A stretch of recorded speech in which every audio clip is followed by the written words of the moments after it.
काल आपण हॅलो कुलथे हुलग्याची माहिती सांगितली. आज आपण बोलूया सोयाबीन बद्दल.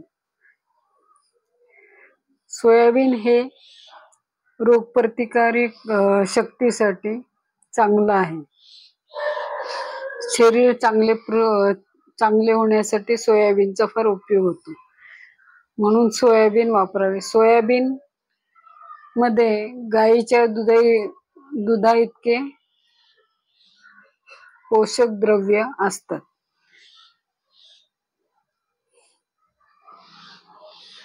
सर्व पालेभाज्या, धान्य, मांस, अंडी यापेक्षाही सोयाबीन हे श्रेष्ठ आहे. शाकाहारी लोकांसाठी तर सोयाबीन हे वरदानच आहे. सोयाबीन मध्ये फॉस्फरसचे प्रमाण चांगले असते. सोयाबीनचे दूध करून पिता येते. लोणी किंवा तुपाच्या जागी सोयाबीनचं दूध आपण वापरू शकतो.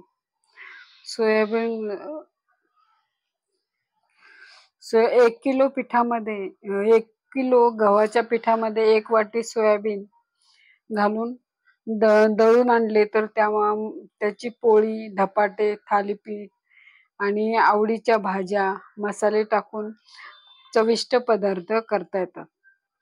आता सोयाबीनचं पीठ कसं तयार करायचं? 2 वाट्या सोयाबीन उकळत्या पाण्यात टाकायचे.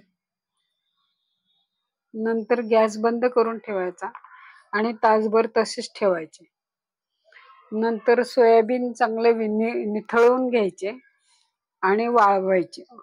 चांगले वाळल्यानंतर त्याचं पीठ तयार करायचं आणि या पिठाचा वापर करता येतो.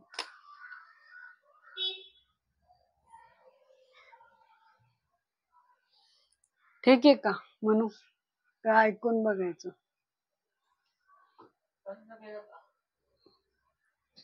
नाही, कॅन्सल करायला लागेल, मी बोलले मध्ये.